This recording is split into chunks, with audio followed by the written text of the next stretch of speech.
Ava Raines didn't flinch when the sky split open. That made her alien captors nervous.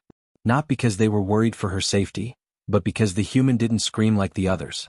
Didn't cower. Didn't cry. She simply watched. Watched as a plasma cannon bored through the atmosphere overhead, carving a line of boiling light across the twilight sky. It was a warning shot.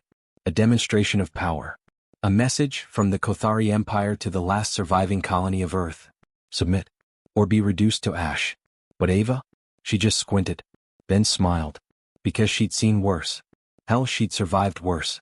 And that was the problem, wasn't it? The Kothari were masters of conquest, of annihilation, of forcing empires to their knees with one shot from orbit, but they didn't understand humans. Not yet. But they would. Cycle 14, Orbit 3, Kothari Forward Base, Earth Exile Zone. Why doesn't it run? The Kothari interrogator clicked his jaws in frustration as he watched Ava's profile on the observation feed. The human sat calmly in the corner of her containment cell, legs crossed, fingers tracing invisible patterns on the metal floor. She knows what's coming, hissed Eswatrak, supreme enforcer of the burning path. We've incinerated her cities, crushed her armies, turned her oceans to steam. So why doesn't she run? The technician beside him didn't answer. He was still young, only 3 bloodlines past initiation, and his crest hadn't even hardened yet. Rack narrowed his glowing eyes. Speak, hatchling. The tech hesitated. It's because she knows something. What? The tech gulped. That we don't. Flashback. Earthfall year 2173 CE. The skies had turned black first. Not from the bombs, but from the ash of orbital plate collapses. Megacities, once proud beacons of human ambition, had fallen in molten ruin within the first 2 hours of Kothari bombardment. Humanity fought. Of course they fought. But conventional fleets were shredded. Orbital defenses crushed. Entire planets surrendered without firing a shot. Except for one. A colony on the edge of known space. A world not even marked on most charts. Epsilon Trine. Population, 340,000. No standing military. And yet, the Kothari never took it. Because the humans there did something no one expected. They didn't run. They didn't hide. They simply dug in. Turned civilian miners into ambush teams. Converted irrigation systems into underground firing lanes. Rewired construction drones into kamikaze swarms. The result? 17 Kothari vessels destroyed. 3 dreadnoughts disabled. The cost? Everything. Everyone. The colony went silent after 96 hours. But not before one final message was broadcast, on every Kothari military frequency. You will never understand why we fight. But one day you'll learn why we don't run. And on that day we'll be waiting. Present day, Ava's cell. Ava looked up as the door hissed open. Interrogator Rack entered slowly. Not with authority but with caution. As if approaching a volatile weapon. He didn't bring a guard. A mistake. But he was curious. You don't speak, he rasped, pacing the cell. You don't eat. You don't scream when we burn your skin or read your memories. And when we showed you your city's fall, you smiled. Why? Ava's head tilted. Then finally she spoke. A single word. Practice. Rack paused. Explain. Ava stood. Calm. Controlled. You think this is new to us? You think pain is your weapon? We've been practicing for this. Every war. Every betrayal. Every extinction-level event we've survived. She stepped closer. You invaded Earth thinking you were testing us. But it was the final exam. And we passed it centuries ago. Rack growled. You're dust. One broken species. Ava's eyes burned with something colder than rage. And you're standing in front of the only survivor of Epsilon Trine. The silence that followed was seismic. Rack took a step back. You, impossible. That colony was. Gone? Ava finished. Yes. On paper. She lifted her hand, and suddenly, every feed in the Kothari base glitched. Static. Symbols. A heartbeat sound pulsing louder and louder through the comms. Thump-thump. Thump-thump. Thump-thump. A human heartbeat. Overlaid with 3 words. Still. Here. Watching. In orbit. Kothari Command Cruiser, Blood Rain. Fleet Commander Silath barked to his bridge crew. Lock that signal down. It's spreading across subspace relays. But it was too late. The heartbeat wasn't just in their systems now. It was in their headsets. In their minds. I'm getting interference from 14 dead sectors. One officer shouted. We're seeing transmission echoes from blacked-out colonies. ones we've sterilized. Another voice panicked, "Sir. The relay near Sol just powered on, there's no way, it was dormant for decades." And then a new symbol emerged in their star charts. A human warship. Class unknown. Designation, none. Origin, classified. One note blinked underneath. Command signature, Ava Raines. Fleet Commander Silath paled. "That's impossible, she's still on the planet." A whisper echoed through the bridge, low and impossible to locate. "Am I?" Back in the cell. Ava smiled as she faded. Literally faded. Her image fractured, then dissolved into shimmering static. The real Ava had never been on the surface. Never been captured. What the Kothari had interrogated for weeks was a remote imprint. A delay trap. A ghost wrapped in synthetic flesh designed to pull their best minds into watching the wrong place. And now, the real Ava Raines stood aboard the Paradox, drifting in dark space above a red dwarf, cloaked beneath a stealth field older than Earth's last recorded king. She stared at a hollow map of the Kothari Empire. It pulsed. Weak points, known atrocities, fleet locations, blind spots. She turned to her crew, dozens of human ghosts like her. Survivors of colonies no one remembered. Veterans of battles officially never fought. "Are they listening?" she asked. A comms officer nodded. "Every word, every lie they told us, is playing back to them now." Ava smiled. "Then let's give them truth instead." Final scene, Kothari homeworld, the broadcast begins. Every screen across the Empire turned black. Every broadcast system, even unconnected ones, were hijacked. And then, a face appeared. Not Ava's, just a human. Old, scarred, one eye gone, half his jaw replaced with polyglass. He looked into the camera, calm and quiet, and said the words that started the real war. "You asked why we don't run. Now ask yourself why you thought we needed to." "You asked why we don't run. Now ask yourself why you thought we needed to." The man on the screen didn't blink. Didn't rage. Didn't threaten. He just stared. And somehow, that was more terrifying. Across the Kothari Empire, from merchant spires to military dread fortresses, silence reigned. Not because the message was blocked, but because every device played it. Every encrypted feed. Every restricted channel. Even the implants behind the elite commander's eyes. There was no way to stop it. Kothari Command Fortress, Gorsil Prime. Supreme Strategist Ulmisker, blood-bound to the Sovereign Emperor himself, crushed the edge of his steel command table.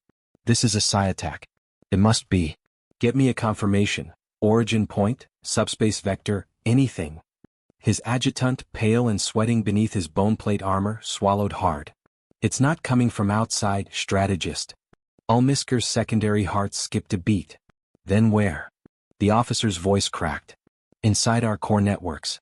It's like it was always there, waiting." Before Ulmisker could respond, the lights dimmed. And the screen, once showing the human's face, shifted to something else. Not words. Not images. Memories. Visual feed, burning of Jakarta arcology. Kothari war beasts storming the vertical megacity. Civilian populations gunned down. Children used as bait. Human defenders burning in their own reinforced shelters as bionapalm surged through vents. The feed shifted. Visual feed, Epsilon Trine, final hours. 20 miners. 2 engineers. 1 medic. Holding a ridge against an entire Kothari assault battalion. Using scavenged rail tools and ancient kinetic rifles. Digging their own graves between volleys, not to die in, but to fight from. 17 hours of resistance. 0 survivors. But they took 800 with them. Bridge of the human warship, the Paradox.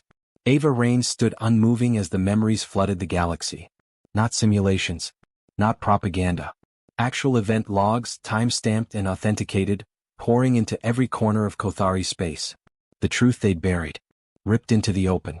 A crew member, Captain Ishan Vel, once a child refugee from New Durban, leaned forward at his station. "They're panicking. Civilian unrest in 4 sectors. Military response forces are being redirected inward. That's billions of units pulled from the frontier."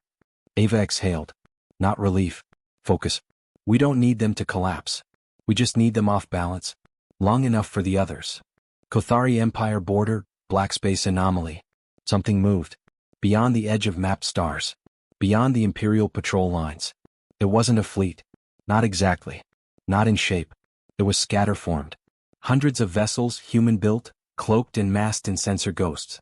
Old Terran ships, presumed lost. Some were patched with alien tech. Some looked half alive, fused with bioshell armor grafted from extinct species. But they moved like one. Like a single breath held in space. Then they launched. Not toward a single target, but 37. Simultaneously. Strike 1, Volker Detention Prism. The prison moon cracked before the first alarm could finish sounding. Humans didn't attack the shields, they tunneled beneath the crust, detonating the power matrix from below. The entire northern hemisphere split open like a boiled fruit. Drones flooded in. Not to kill. To free. Thousands of prisoners. Human and non-human. Each armed. Each angry. Each given one phrase before the humans vanished again. They thought you were forgotten. We didn't. Strike 14, Goskar shipyards. Static surged across the emergency relays. Then silence. Then, explosions. But not from outside. From inside. Turns out the refugee workers shipped in from the collapse of Earth's satellites? Not refugees. Engineers. They'd been there for months. Embedded. Watching. Mapping weaknesses. Planting slow-code viruses in the shipyard AI cores. When the trigger came, 5 destroyers turned on their own command crews. The yards lit up like a star being born. Back on the Paradox.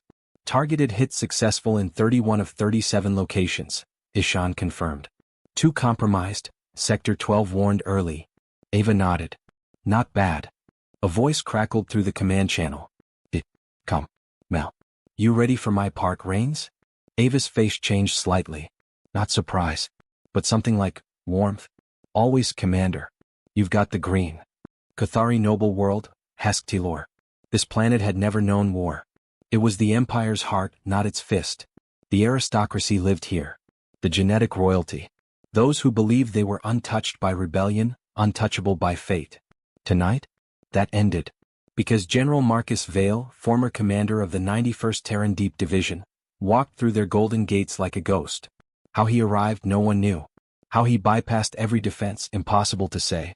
But the footage leaked anyway. Of him in full Terran armor, capes smoldering at the edges, as he stood before the grand conclave of Kothari lords and said, "You told the galaxy humans were extinct. Now you'll wish it was true." He opened his hand. A device unfolded, projecting hundreds of war crimes. With proof. With audio. With victims' names. And one final packet.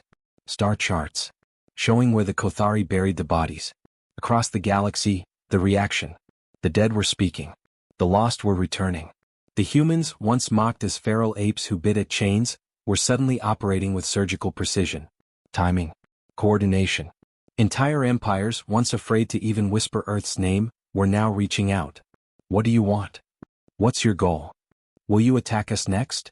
And Ava's answer was broadcast galaxy-wide. We want justice. For the billions you tortured. For the children you experimented on. For every voice you tried to silence by turning them to ash. You want to know why we never ran? Because we were never retreating. We were hunting. Kothari Emperor's palace, the unthinkable moment. The Emperor, grotesque in his layered armor of gold and bone, smashed a pillar with one of his 8 claws. Where are the fleets? Where are the fleets? No one answered. Because they weren't his fleets anymore. The frontier admirals, watching their empire burn from the inside, had begun defecting. Some for survival. Some for revenge.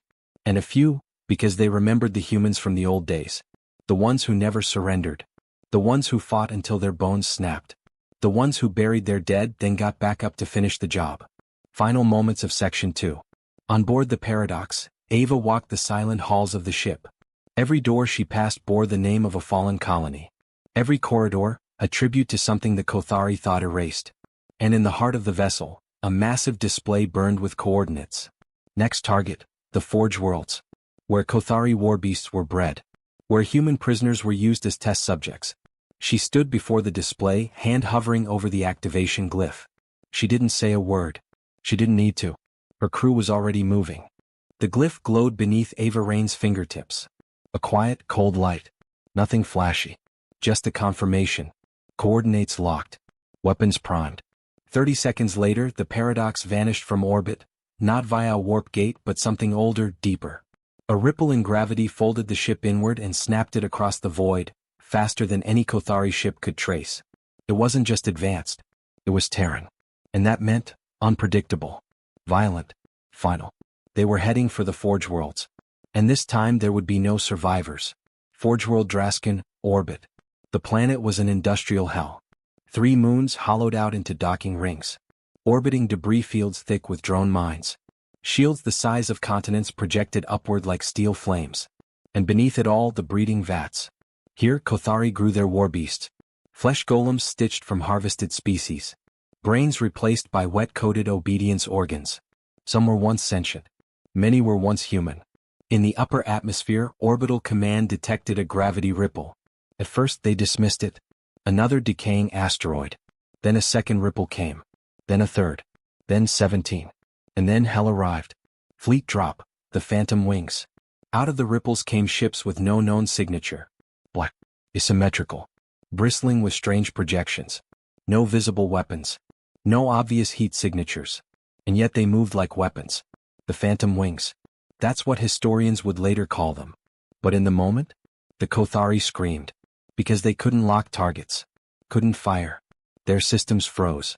Their defense grid overloaded on phantom signals and never saw the real attack coming. The first explosion was internal. Then another. Then all 3 moons lit up from the inside, chain reactions through their own ammunition reserves. The docking rings shattered. And the sky came unmade. Inside the paradox, forward spearhead. Commander Ava Raines stood at the tactical hub as the debris cleared. Moon defenses down, Ishan reported. Warbeast reinforcements on Draskun are moving to fallback bunkers. Ava didn't blink. Open the pulse channels. Now. A brief pause. Then. This is Ava Raines, commander of the Paradox, survivor of the fall of Sol. You are not soldiers. You are butcherers. You made monsters from children's bones. You fed your war machine with our memories. Today we burn you from the galaxy. The signal was heard on every deck of Draskun. In every breeder's den. In every engineer's subcore. And for the first time in centuries. The Kothari ran. The Beastmasters break. Inside Breeder Complex 01, the High Beastmaster clicked his claws against the command pulpit, praying to whatever genetic gods had shaped his species. They couldn't be losing. Not to humans. They were extinct. Yet now here they were, tearing through elite guard lines like they were dry grass. Using sound-based weapons tuned to the specific frequencies of Kothari pain receptors. Neutralizing war beasts with neural chaos pulses. Cutting power to entire breeder districts with drone code latches they'd stolen from the Kothari's own archives. The humans weren't just fighting. They were using the Empire's own secrets against it. The High Beastmaster sent one final signal. Launch Project Ruin. All of it. If he was going to fall, he would unleash the thing buried beneath the vats. Project Ruin. Deep below the surface, entombed beneath 12 layers of neutron armor and psionic dampeners, something moved. A scream without lungs. A hunger without end. Project Ruin was not a beast. Was not a machine. It was an entity. One that the Kothari had unearthed in the ruins of dead galaxies. They fed it minds. Remembered. They shaped it into a weapon. It adapted. And now, finally unleashed, it surged toward the upper levels of Draskun, melting through walls, warping gravity around its form, shredding space wherever it passed. The Kothari cheered. Until they realized, it didn't distinguish them from the enemy. Ava's last descent. Ava dropped with the final strike team, straight into Draskun's northern hemisphere. The skies were ash. The ground was a boiling slag field. And somewhere below them, Project Ruin was rising. She knew the name. Everyone on the Paradox did. They'd seen it referenced in stolen archives, whispered about in death-speak among the prisoners they'd freed. The Empire's last weapon. But Ava didn't flinch. Because humans had a history of meeting last weapons. And breaking them. She tapped her comms. Prime Lance, lock onto the energy center beneath us. Full core collapse charge. I want this thing buried. No survivors? Ava's jaw tightened. None. The battle with Ruin. What followed cannot be described in traditional terms. Weapons meant for tank columns were useless. Drones blinked out of existence just by getting too close.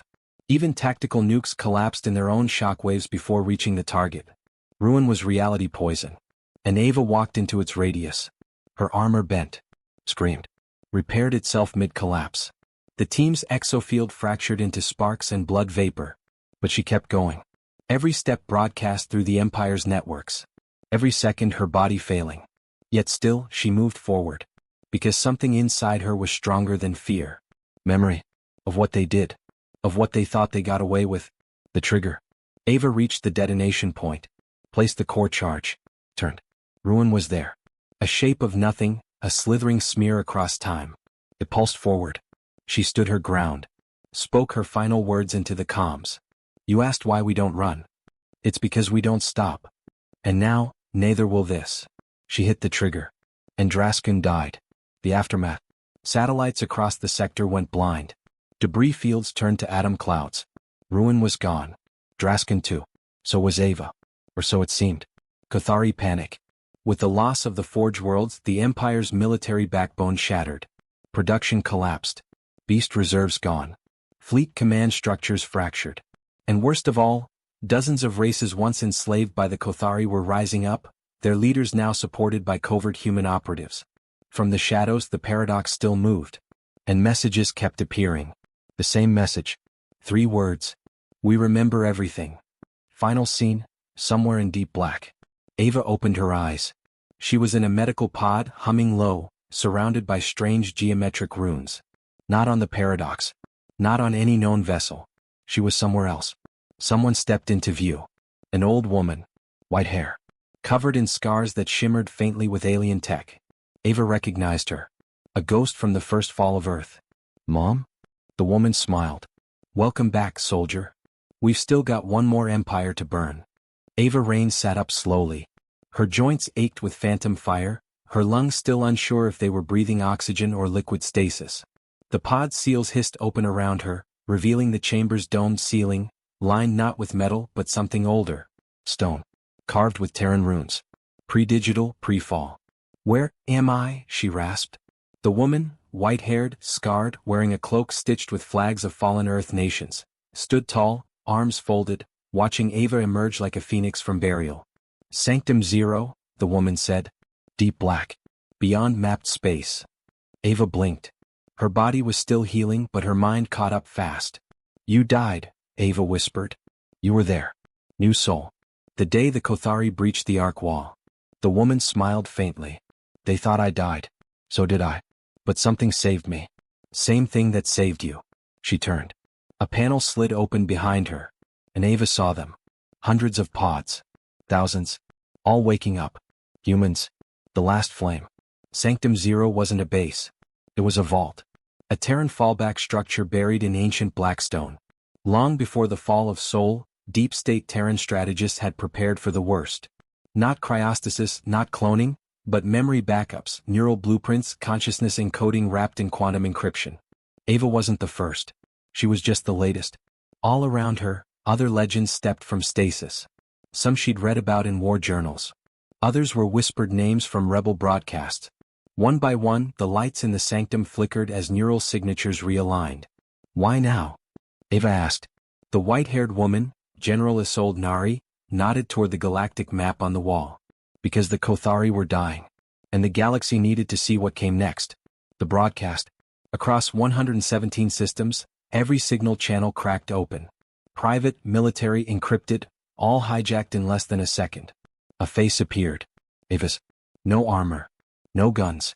Just her eyes. Come, human. You wanted to know why we don't run, she said. It's because we know what happens when we stop. You think this is the end. But this was only the beginning. We aren't coming to reclaim the galaxy. We're coming to remake it. To all those still hiding under Kothari flags, you have one cycle. Surrender and we teach you mercy. Refuse and we teach you memory. The screen went black. Kothari core collapse. The high remnants of the Kothari Empire met in secret, in the ruins of the old Imperial core on Zonthal Prime. What little was left of their once godlike fleet sat in orbit, damaged, scattered, demoralized. Their scientists couldn't trace the signal. Their weapons failed to lock on Sanctum Zero's location. Even their assassin protocols, cyber-linked kill orders set against any surviving Terrans, began to malfunction. Not due to hacking, but because the protocols had been written by humans. Planted centuries ago. And now, activated. One by one their command structures turned on themselves. The final offensive, Operation Echo Fire. Ava led the charge. But not with dreadnoughts. Not with terror weapons. Not even with the paradox. Instead they launched ghost fleets, ships with zero heat, no crew, navigated by adaptive AI hybridized with human combat instincts. Each ship carried one thing, the names. Every Kothari warlord. Every planet keeper. Every slaver. Every collaborator. Each name was a target. Each name was a promise. Ava's fleet didn't broadcast threats. They broadcast history. Footage. Records. Screams. Memories. They reminded the galaxy what the Empire had done. Then they left nothing but ash. Ava confronts the Empress. Xanthul Prime's final chamber was a monument of arrogance. Pillars made of petrified species. Thrones shaped like the broken backs of slave races. In the center, the Empress Gothra herself. She rose, 20 feet tall, body augmented with stolen biotech, a crown of living neural vines screaming with intercepted thoughts. "You cannot destroy an idea," she said, voice echoing in 12 frequencies. Ava stepped forward, weaponless. "I'm not here to destroy an idea." She tossed a small cube at the Empress's feet. It flickered to life. Children's laughter. From Earth. Before the war. Before the screams. A birthday party. A dog barking. A homemade cake. Pure, unfiltered memory. "This is the idea that wins," Ava said. "This is what you never understood." And behind her, every screen in the chamber lit up. Every human face the Empire tried to erase. Alive. Reclaimed. Returned. The Empress roared and lunged. But Ava had already triggered the final code. The day the galaxy stood still. It wasn't a weapon. It was a disconnection. The neural web that bound the Kothari together, their central hive link, collapsed. The Empress froze mid-strike. Thousands of her species screamed and dropped. Across the Empire, slave species saw their masters fall. Chains shattered. Control nodes blinked offline. The galaxy exhaled. Reconstruction. It didn't end in fire. It ended in silence. Then slowly voices rose. Freed planets lit up the stars with old songs. Allies long silent sent their first new diplomats to Terran space. And above the ruins of Xanthul, a new station was built. The Sanctum Accord. Peacekeeper Fleet Command. Hybrid Council. Memory Archive. Led not by Ava. She vanished into the black once more. Some say she returned to the paradox. Others say she lives among the stars, unnamed, unseen, waiting for the next evil to rise. But everyone remembers her last message. Final message to the galaxy. "You asked why we didn't run. It's because humans run toward the fire. Because our dead speak in our dreams. Because our stories aren't written in victory, but in refusal. We refuse to vanish. Refuse to be rewritten. Refuse to kneel. So if you come for us again, don't ask why we didn't run. Ask why you ever thought we would." End of story. Comet enjoyed that story? If you felt that chill down your spine when Ava made her last stand, if you believe memory is the most powerful weapon we carry, then hit that subscribe button to support the Void narratives and stay tuned for the next galactic reckoning.